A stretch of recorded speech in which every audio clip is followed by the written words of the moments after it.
Yeah, quick no, statement, and then we'll go into absolutely. No, this bye week is coming in a good time for us, just to kind of relax a little bit, get our feet back under us. I just had a meeting with our leadership group going into the second half of this season and what they're feeling.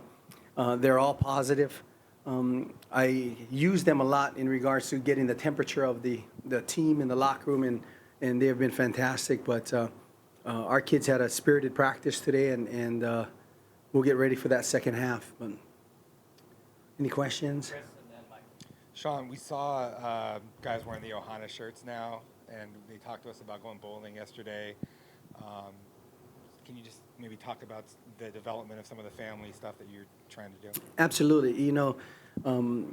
I had a riddle once that one of our coaches told me. He says, "What's the difference between a team and a family?" And there's there's a lot of similarities in that. In that you don't have to be blood related. Make sure that everybody takes care of them, each other.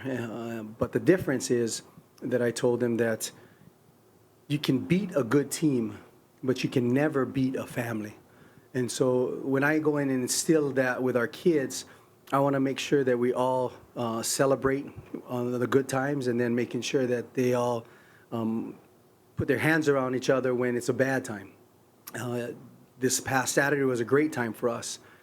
It was a better time, and what led to us going out and having a bowling expedition and doing those kinds of things is that it was the academics part. There was not one kid in the past week that missed a class, missed an assignment, that was late to any mentoring meeting, was late to anything that we had, and that was 5 days in a row.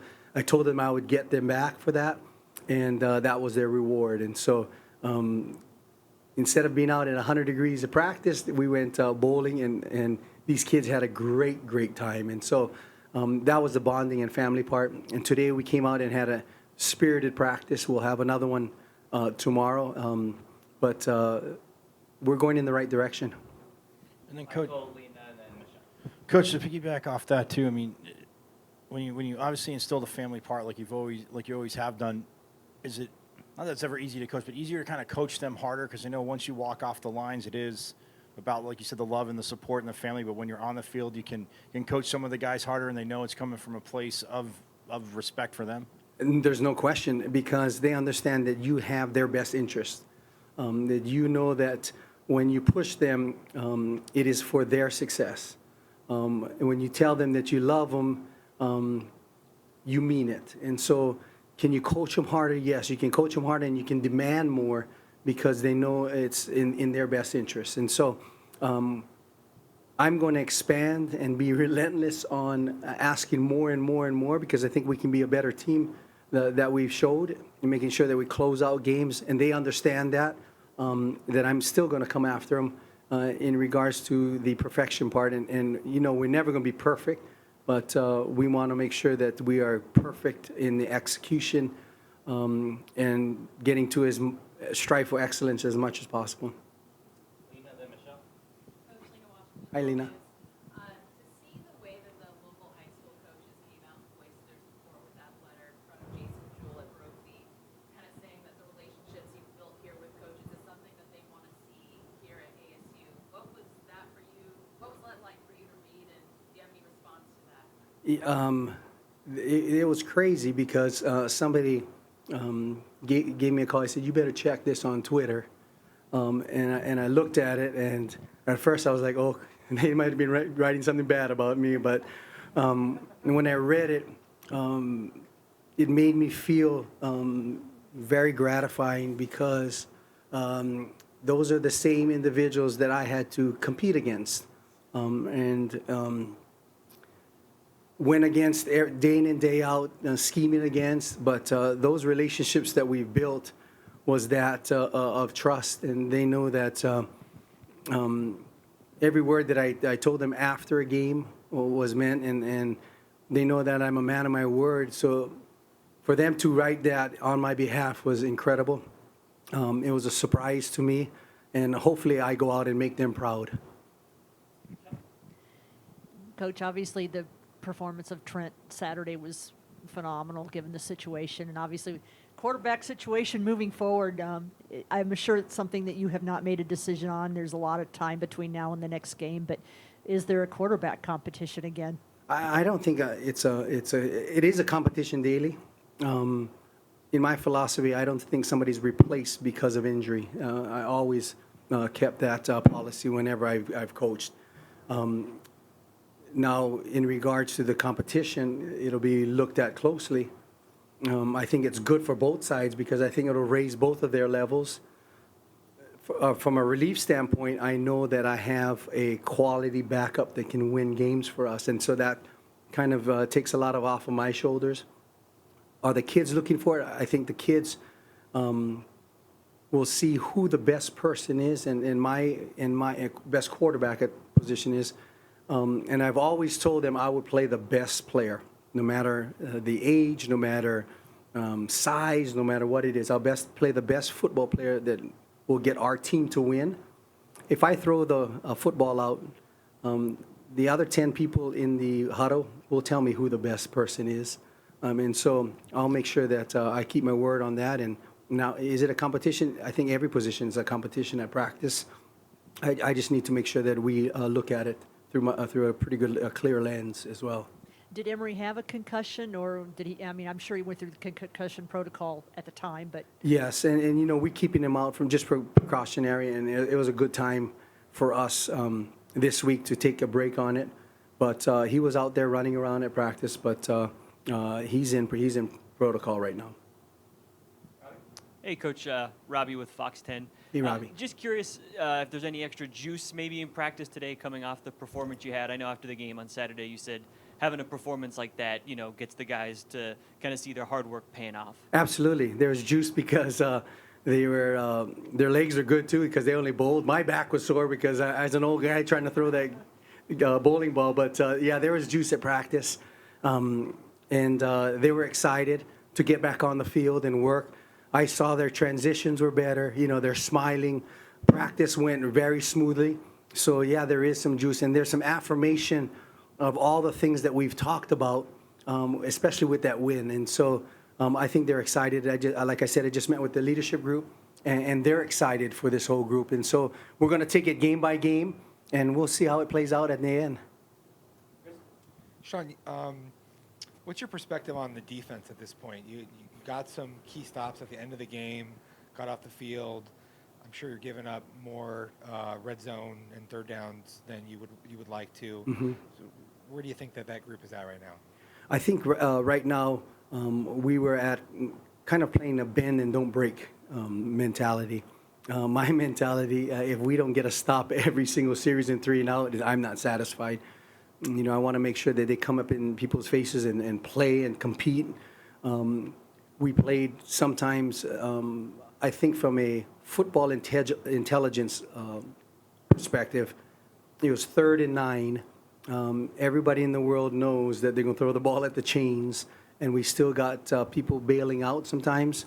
I think that's just from an educational standpoint that we got to make sure that in practice we work those situations so the kids understand that. And so I think it's a coaching perspective that we're going to have to make sure that is instilled in our kids. Am I happy with what they've, the yards that they've given? I'm never going to be happy, and we need to tighten up that the defense as well. And the defensive coaches have done a great job making our kids play, run to the football, finishing, doing all that stuff.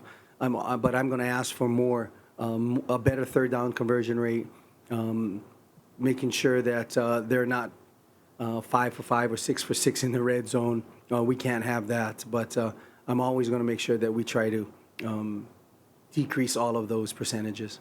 And what about from a discipline standpoint? Because you had 2 penalties in the red area on that one drive, including on 4th down, 10 penalties overall in the game, Yep. which has been an issue kind Yes. of in recent years. I was not real happy with a couple of guys, and I've addressed the team. If that happens, I will never let a kid disrupt anything from a team standpoint. If we're going to make stupid mistakes, then you're going to be standing on the side with a clipboard with me, and I really don't care who you are because you're hurting the team. And so we've addressed that. and some of them were just mentally stupid mistakes. I mean, there's a couple of times, especially at the game, that it probably wouldn't have led to the Hail Mary at the end. The game would have been over. We can't take a chance, and especially in the position from a discipline standpoint. So I have addressed that. Some of them weren't real happy with me because I called them out in front of the team, and they should be, because they should be held accountable to the team for some of their mistakes. But I don't think it will happen again. Last one for you, Coach. Yes. Did you get a chance to take a ride in Trent's new car? And what did you make of that? I tried to switch. You know what? That's funny. On Monday, I tried to switch my keys with his keys. At first, he didn't understand what was happening, and I said, you can take my truck keys, and I'll take your keys just for the day. And he wasn't having it. But it's crazy that you see kids driving in with cars that are way nicer than your car. And I'll live with my truck, and I'm good at that. In Hawaii, just throw my surfboard in the back of the truck. So I'm a truck guy, but that's a pretty nice fancy car that he has. So. Last two questions, Michael and Noah. Coach, I mean, to piggyback off the defense, obviously not a lot of fumbles, calls, or recoveries, but Jordan's pick six, I mean, obviously it's a big play for the defense, but what kind of confidence does that give the defense and just kind of do for the team up and down the sidelines on a play like that? I think it gives confidence on both sides. A pick six like that is a 14-point turnaround. And when you have those 14-point turnarounds and you can capitalize and keep that buffer throughout the game, it just takes a lot of pressure off of the defense. Those are huge plays. And that play especially got our kids really excited, because that was the first one this year. It got them pretty jacked up. And so we're looking for more. And we asked prior to the game that we wanted to score in all three phases of the game. And so now we're waiting for the special teams. And so I'm putting a little pressure on Coach Slocum. We need that one. But it definitely helps, the pressure from the defensive side to calm down a little bit. But it was fantastic. Hey, Coach, I'm curious, when you're at Chandler and you're sort of implementing the culture there, sort of based on Ohana family, things like that, are there any challenges, at this larger scale, at a college program, Division I, Power 5, that makes anything different, in terms of making that happen, perpetuating that across, the team? I don't think so. The reason being is when you're 17 to 21, I still think you need that direction, you need that love, you need that family environment, you need everything that we're trying to instill, because I still think they're young men that still have a lot to learn. And so is that a difference between 14 and 18-year-olds and 17 and 21-year-olds? I don't think so at all. I look at my kids. Some of them, I got a 21-year-old, an 8, and a 19. They act like they're 12 and 14 sometimes, and so there's no difference. But it's just being consistent with them, and then being fair with any consequences that come along. And usually they fall in line as long as they know that you care for them.